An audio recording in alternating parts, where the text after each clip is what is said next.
Good afternoon. My name is Shelby Doyle. I'm the current ACADIA president and an associate professor of architecture at Iowa State University. And it's an honor today to introduce to you Kathy Velikov, this year's recipient of the ACADIA Society Award for Leadership. This award recognizes extraordinary contributions and service to the ACADIA community, which I think exemplifies the work Kathy has done both behind the scenes and as the head of this organization. Before I read her biography, I want to share a personal note of thanks to Kathy. I'm honored to have benefited from her mentorship and her example of both kind and effective leadership. In March 2020, the COVID-19 pandemic, intertwined with ongoing crises of social and racial justice, was happening and put ACADIA in a position where we were trying to figure out what to do and how to be at a time that was so complicated and so traumatic for many, and that these are not extradisciplinary anxieties. Architecture, computational design, and their allied disciplines are exceptionally powerful technologies capable of both magnifying and reducing vast inequalities. The pandemic required reconsidering nearly every aspect of running a conference as an organization, and I'd like to thank Kathy for her leadership and collaboration with the 2020 conference chairs during this time, which involved many challenging conversations about the future of the organization and the politics of knowledge creation, collective authorship, and inclusive practices. So now for Kathy's bio. Kathy Velikov is a professor and associate dean for research and creative practice at the University of Michigan Taubman College of Architecture and Urban Planning. She is a licensed architect, founding partner of the research-based practice RVTR, which serves as a platform for exploration and experimentation in the intertwinements between architecture, the environment, technology, and sociopolitics. Her work ranges from material prototypes that explore new possibilities for architectural envelopes that mediate matter, energy, information, space, and atmosphere between bodies and environments, to the investigation of urban infrastructures and territorial practices. She is a recipient of the Architectural League's Young Architects Award and the Canadian Professional Prix de Rome in Architecture. Kathy is a co-editor of Ambiguous Territory, Architecture and Landscape and the Post-Natural, and co-author Infra-Eco Logi Urbanism. Kathy served as ACADIA president from 2018 to 2020 and vice president from 2021 to 2022. Please join me in congratulating Kathy Velikov.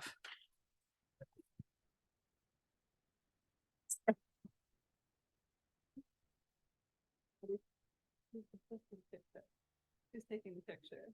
There you go. Thanks, Mark. You want one too, Tim? Okay. Congratulations. Okay. Okay.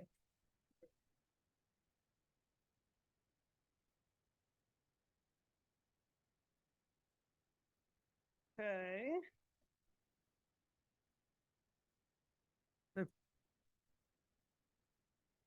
Okay. Okay, well, thank you, Shelby, for this warm and generous introduction. And thank you to the board for honoring me with this award. It really means a lot to me. It is also such a pleasure to be here in Denver with all of you. I love all the energy that ACIA, Mark, and the chair team have put into this year's conference, and the way that they've set up the overarching tone, the prompt, and the critical discourse. The theme of this conference, Habits of the Anthropocene, and its invitation to new voices, approaches, and environmental thinking is so pertinent to the design professions, to the planet and its species. And I'm so glad that ACADIA is asking these questions and making space for these conversations. So first, congratulations to the chair and the chairs and the board steering committee. I'm really looking forward to the next few days. My talk today is called Cultivating Communities of Practice, and I will talk a bit about community, about some of my own practice, and about the material labor of cultivation. A community of practice can be defined as a group of individuals who deepen their knowledge and expertise around a shared topic of concern by interacting on an ongoing basis. Because communities of practice are voluntary, what makes them successful over time is their ability to generate enough excitement, relevance, and value to attract and engage members. Although many factors can inspire a community, nothing can substitute for this sense of aliveness. This quote is from a book, Cultivating Communities of Practice by Wegner, McDermott, and Snyder. And I want to talk about the sense of aliveness that, according to the authors, is what makes these voluntary, self-selected communities like ACADIA thrive and persist beyond, say, the first meeting or two, and beyond the foundational group. Now in its 42nd year, I would say that ACADIA has certainly maintained the sense of aliveness and relevance to existing and to new members. But let's go on a bit. By studying different communities of practice, the authors argue that the sense of aliveness can be cultivated through several intentional and strategic design principles and activities.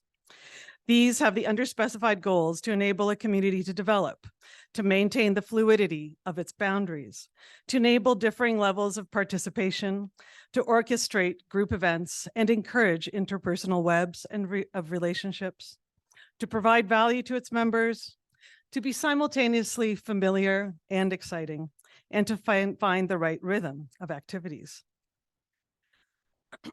I read this book shortly after beginning my first year as president in 2018, and it resonated with me. It made me think a bit differently about what ACADIA is, beyond its official mandate as a nonprofit organization and network of computational design academics and professionals. And it also helped me to think about what means and what I might contribute through my leadership. But I must say that this book spends very little time mentioning people, the individuals who actually participate and enable and enact all of these activities. And what I have learned about is that ACADIA truly thrives because of the people involved in producing, reproducing, maintaining, and rebuilding each year what we call ACADIA. And by that, I mean all of you, the members in the community, the volunteer leadership who generously bring their curiosity, their excitement, knowledge, and their willingness to share to each gathering and to ACADIA's activities. This, for me, is what I most deeply value about ACADIA, all the colleagues, friends, collaborators, role models, and agitators whose conversations, debates, and collaborations nourish and inspire my own work, who challenge me continually to think about work in new ways, and who help me think about what work we should do together. So for the next several minutes, I'm going to talk a bit about my own practice, but I'll start with some early episodes and a few people. I was first introduced to computation as a student at the University of Waterloo by the late Thomas Seebohm. I don't know if anyone here remembers him. Thomas was a longtime member of ACADIA and one who, as some of you here may have known, was an incredibly dedicated and generous human who had a real passion for computing and computation.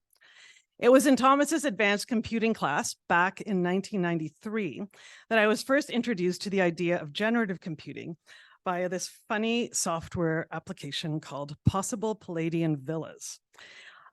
This software allowed you to generate multiple villa plans and elevations using the rule-based principles and former grammars derived from Palladio's 4 books. In that same course, we also learned to 3D model and render, which was pretty amazing back in 1993. But it was in a software called GDS. It was a CAD software developed by McDonnell Douglas that used Unix operating system and ran on these very expensive Tektronix desktop machines. And I remember Thomas arguing passionately why Unix was much better than MS-DOS and why object-based design software, as GDS was much superior to the layer-based AutoCAD. Unfortunately, GDS was super short-lived and stopped being produced a few years later. I also never had the urge again to design a Palladian villa, but I learned a lot. Something I tell my students is that you should expect much of the software you learn to become obsolete within a few years. And the more important thing is learning the logics of computation and not being afraid to try new technologies as they emerge. A couple of years later, my friend Annika Mazaros and I decided to try to learn the new 3ds Max modeling software, one of the first NURBS modelers, by developing a competition entry to the Teo Kogyo International Membrane Design Competition. It was also my first foray into inflatables, which will come back later. After days of trying to render the model, continually crashing all the computers in the lab, we had to send our entry in with just the wireframe. But luckily, we also won first place in this competition, so it turned out okay. So now fast forward in time, I first became aware of ACADIA in 2004, when the conference was hosted by the Universities of Waterloo and Toronto. At this time, I was working professionally in Toronto and teaching intermittently at both the schools of architecture. I remember really well the buzz, the excitement. I remember the exhibition and the excitement of my colleagues, particularly, of course, Philip Beasley and Shane Williamson, who are two of the site chairs. A few years later, in 2008, I had begun to teach full-time. And I was in the process of spooling up our research-based practice, RVTR, with my partner, Jeffrey Toon. And we were also collaborating across 3 Canadian universities on the North House project for the US DOE Solar Decathlon, for which Jeff was lead PI. It was then during this project that the potentials for computational design and computational thinking to be more than a tool, but a central ally in my design work became truly apparent. For this, I have to thank Philip Beasley, who was both a collaborator on the project and a close colleague. And I also need to recognize our collaborators from Simon Fraser University's School of Interactive Arts, Rob Woodbury, Ron Wackery, and Lynn Bartram. It was thanks to them that the computational possibilities for design beyond the goals of form making really opened up for me. For North House, we incorporated what we called the DRESS, the Distributed Responsive System of Skins. It was a dynamic shading system combined with passive phase change material technologies that could respond in real time to both climate and building use in order to optimize energy usage. We thought of the house not as an object, but as a kind of platform for climate adaptation and energy self-generation. The DRESS was controlled by a combination of custom predictive learning algorithms developed by our colleagues from SFU. And together, we designed what we referred to as ALICE. ALICE stood for the Adaptive Living Interface System.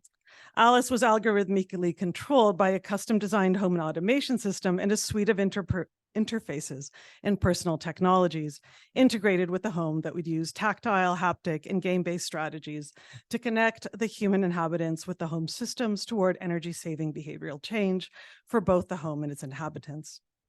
And with this project, I became deeply interested in behavioral paradigms for adaptive and interactive systems. I was thinking about how buildings could become sensing agents and constitute in themselves responsive systems that develop relations between humans and the environment. Jeff and I started to explore these ideas in more experimental ways in the following years, after accepting positions at the University of Michigan, where I still am now.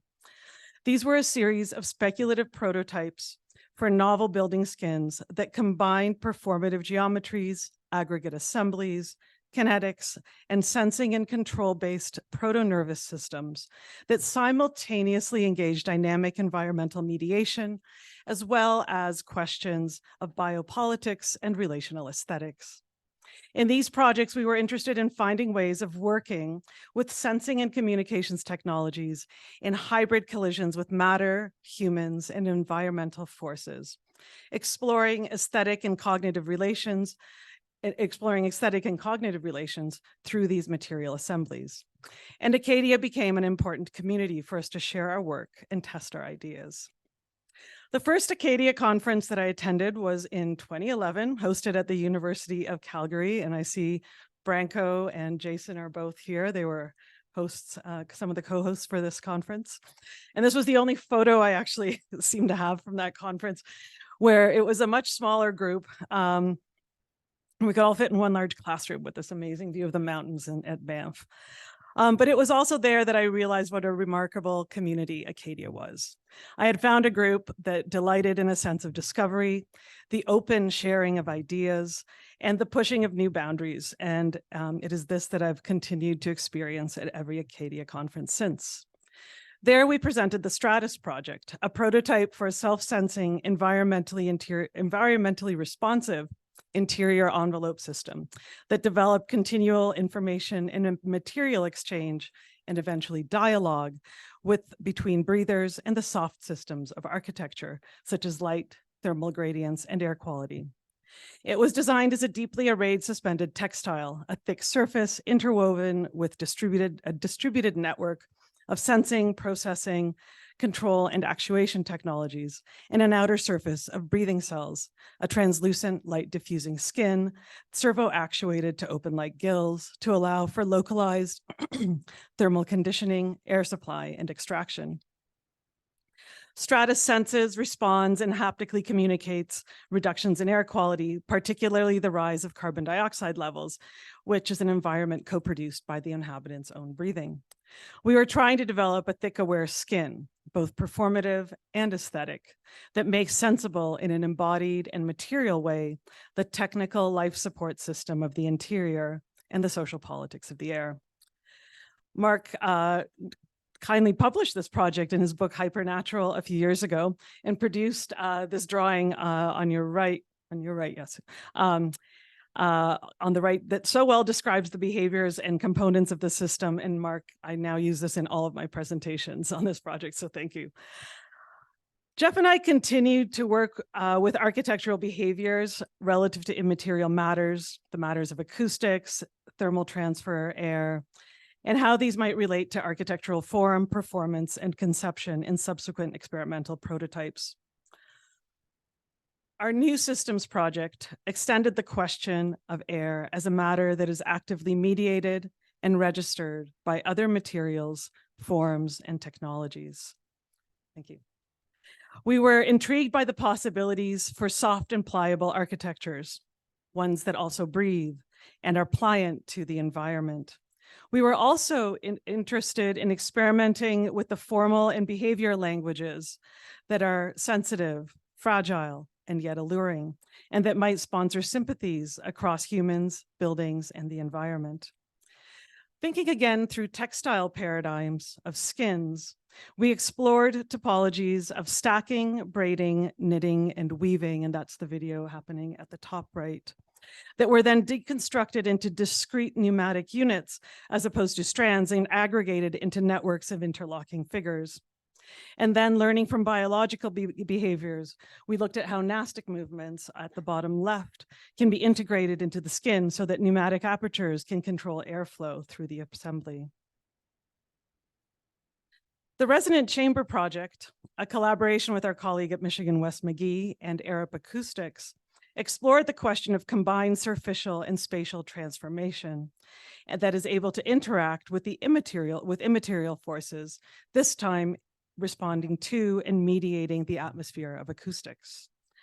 Here we developed a dynamic surface based in rigid origami geometries that utilized materially tuned and electroacoustically enhanced composite surfaces to dynamically modify the acoustic environment of a space. And in many ways, it is this idea of an architecture that is adaptive that derives much of this body of research. But this work is not just about imagining or envisioning or even prototyping these new forms and behaviors, but it is also about rethinking the entire material ecology, the making, the tools of the design that are on the table. And this is something that I know many of you are engaging in your work, as we've heard many times today, and will continue to hear. 1 second.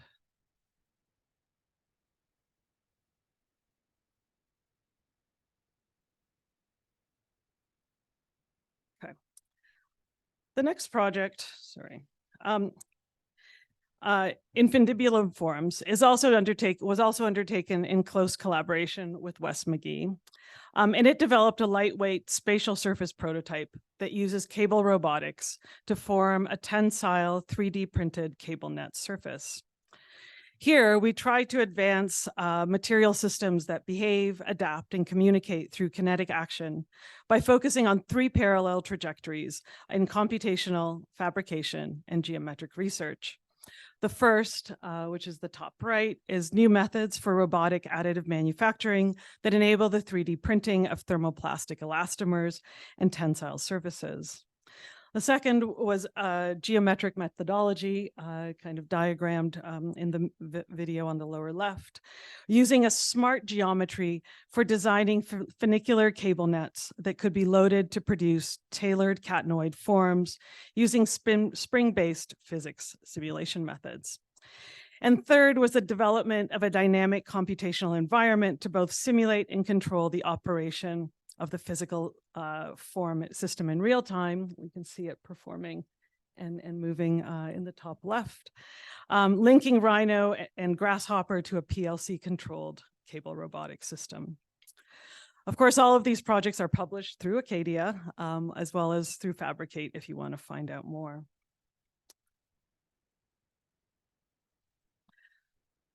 Climate and climate adaptation has been a continual concern throughout much of my work and the work that I've done in collaboration.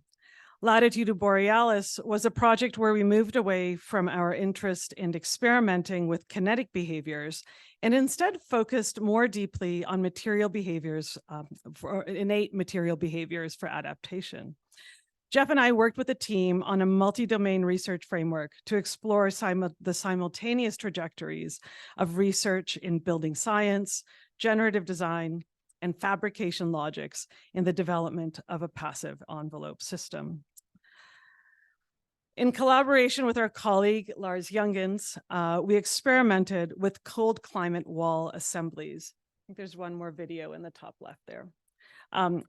In cold climate wall assemblies, which are at the top right, which would be able to store and transfer solar energy into a building during winter, resulting in what Lars termed the reverse heat flow effect.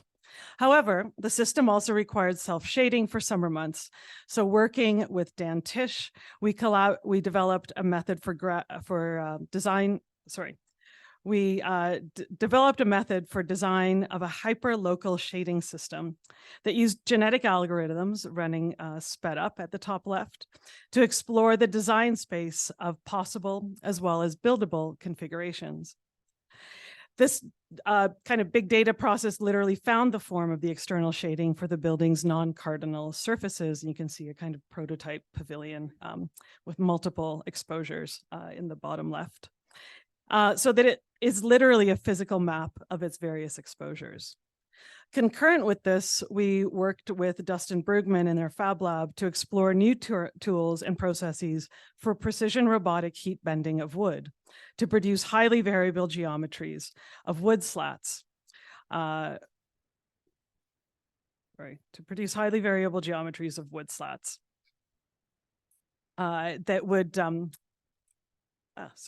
could be built with a single tool. The parameters from this robotic process informed the constructability fitness parameters of the genetic algorithm. So it was a kind of project that worked across these multiple domains that fed back on each other. The research resulted in the constructed prototype, the application of the experiment, and the application of the experimental assembly in a speculative test case pavilion. Our work also scales to territorial explorations with more focus on infrastructures and landscapes. Breathing Territories, which was done in collaboration with colleagues Ursula Krippa and Stephen Mueller, prototypes modalities of visuality for climate matters, specifically at the US-Mexico border region, where in this project, we attempt to make visible the shared and co-produced air environment. We co-opt climate modeling software and computational particle modeling techniques from environmental scientists to prototype new forms of making sensible the critical air environment, its sources of dust and pollution, and its impact on human health. And the project currently exists as a video-based narrative that you can watch on our Vimeo page. For years, concurrent with my exploratory design work and the physical prototyping work, I have been exploring the realm of ecopoetics, exploring how aesthetic practices can help to think the environment in new ways, to think climate change and to approach questions of ecology through critical practices, and to find the relational languages that cross both science and poetry as we confront new climate and social realities. And the last project I'm going to show is called Ambiguous Territory, Architecture, Landscape, and the Post-Natural. This was a traveling exhibition and is now a book just published last year through ACTAR, co-curated with and co-edited with colleagues Catherine Dwyer, Chris Perry, and David Solomon. It gathers writing and projects from over 40 architects, landscape architects, and artists, exploring the aesthetics of environmental sensibilities in the condition of climate change, the Anthropocene, technical landscapes, and embedded information where algorithms can increasingly manage and create the world. So, of course, I'm very excited about this year's conference, that it's engaging many of the topics, ideas, and ways of thinking environment that are at the core of the exhibition in this book. Okay, so now back to communities of practice. As I mentioned, communities of practice are voluntary ones, and membership is not enforced through any institution or obligation. And this characteristic gives agency to the members to shape and reshape that community through their collective actions, activities, and participation. However, it was not until I was elected to the board of directors in 2015 and co-chaired the 2016 conference at the University of Michigan that I began to really appreciate the nature of this work, the combination of maintenance, stewardship, and leadership that is undertaken by the board, the officers, and the conference organizers each year. In this, I continue to learn from my colleagues and board members, particularly from former President Jason Kelly Johnson, former treasurer Mike Christensen, former board member and colleague Adam Marcus, as well as many of the more recent board members that I worked with closely, especially current President Shelby Doyle and Vice President Jenny Sabin, both role models for leadership, research, creative practice, and community building. Serving as president starting in 2018, I also realized the ways that the sense of aliveness, of maintaining vitality, relevance, and value can be cultivated by leadership through intentional actions that stimulate, and nurture transformation, while they also reshape and stabilize the core. Emergent strategies, as described by author Adrienne Maree Brown, work continually and with intention to shape from the inside, from relational, collective, and individual actions. And this is a lot of what happens at ACADIA. ACADIA has passed through many changes during the last several years. In 2014, Dana Trepkova was the only female on the election docket. The next year that I ran, again, as the only female candidate. Hopefully that was the last time. In the 2020 election, 11 of the 16 board members were female, and we had a female president and vice president. The conversation has also changed. At the 2018 conference in Mexico City, co-chaired by Brian Slocum and Pablo Kobayashi, ACADIA began to host conversations that introduced more self-consciously critical perspectives regarding the use of tools, access, equity, and alternative voices and approaches. When in 2020, the ACADIA board had to rapidly pivot during the pandemic, as Shelby talked about, and become hosts for the conference, we took that chance not only to invent a new online conference digital space for our community, playing here in the top, through the Distributed Proximities custom-coded online web interface that some of you may remember fondly, as well as experimental social platforms like the Murmur chat rooms. But it also enabled us latitude to shift the content and what it privileged. We deliberately moved away from singular hero keynotes to critical conversations that subverted the male hegemony of the computational field by featuring primarily female speakers. We also introduced new topics such as field notes that tried to get more under the hood and behind the scenes of the work, and introduced a critical agenda for our papers and calls. This was continued in the 2021 conference, again board run under Jenny Sabin as president, and has obviously continued under Shelby's leadership and persisted in this conference and hopefully for future conferences. And of course, Shelby has been central in all of this as one of the co-chairs of the 2020 conference. We also cultivated the expansion of our community, particularly by underrepresented groups, by forging relationships with the universities and with universities in Mexico and with the National Organization of Minority Architects. And it's great to see this work continuing today. Since 2020, ACADIA has also been streaming conferences for free to students. And again, I'm glad this has continued to be a priority once the conference has returned to in-person last year. And so I'm privileged to have been part of this incredibly dedicated and inspired group of the ACADIA leadership during this period, doing what part I could in helping to maintain and amplify the goals and potentials of this incredible organization, one that is continually vital, relevant, and evolving, and one that always knows how to throw a good party. So thank you for this award, and thank you for listening.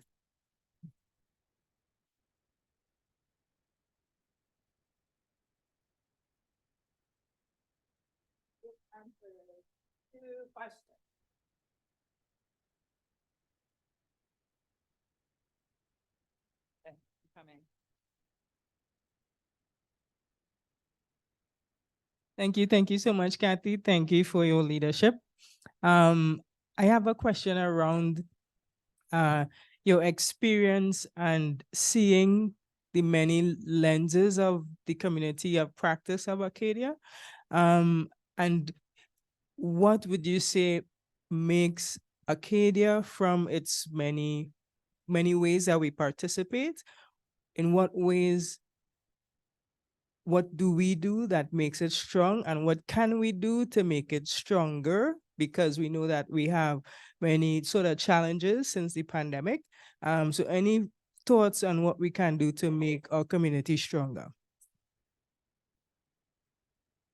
Thanks, Vernell, for this question. And I think I went through what I think makes ACADIA strong, but I think what does make ACADIA strong still is the people and the interest in the work. And that was something that struck me at the very first conference I went to.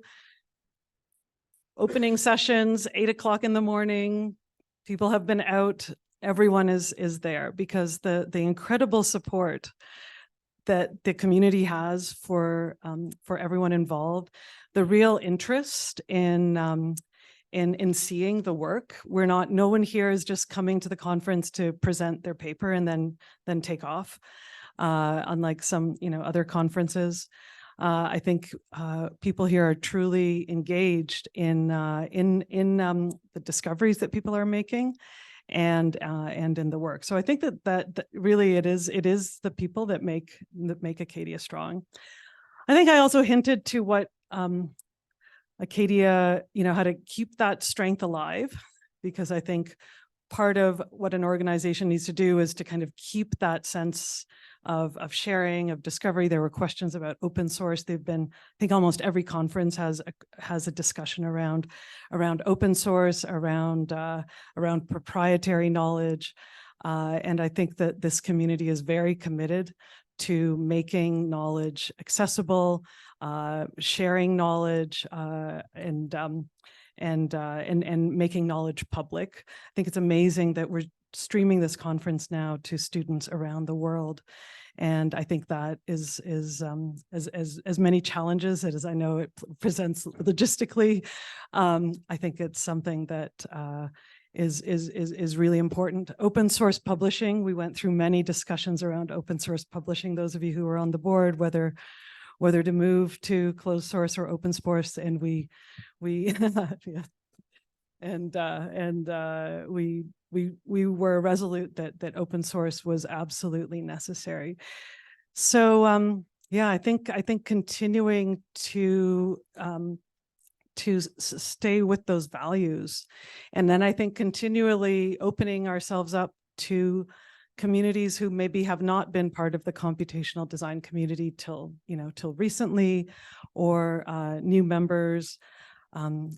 It's hard, computation is now pervasive. And so what does, so I think that it's not just the, the realm of the few people who think that there's something interesting about computers. Then there's a future there. I think it's now pervasive. And I think opening the discussion up to the kind of criticality of pervasiveness, of the pervasiveness of technologies, as well as, really making sure that the core of discovery and research is still part of the, a key part of the conversation.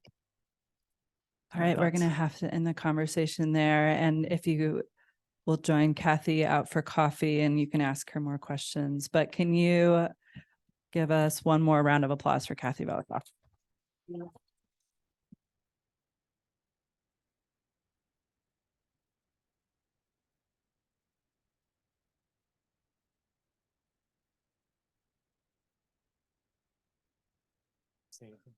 Oh, do you need something? Yes, go ahead.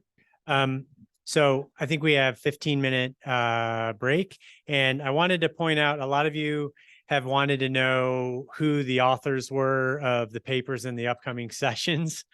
We went in and added a link. So if you go into the website and you go down to conference program, it opens up like a spreadsheet. At the very top of that spreadsheet now, there's a link to a PDF, and in that PDF, it lists all of the authors of the papers. So for those of you who have been asking for that, we made that available. And we'll see you in about 15 minutes. Thanks.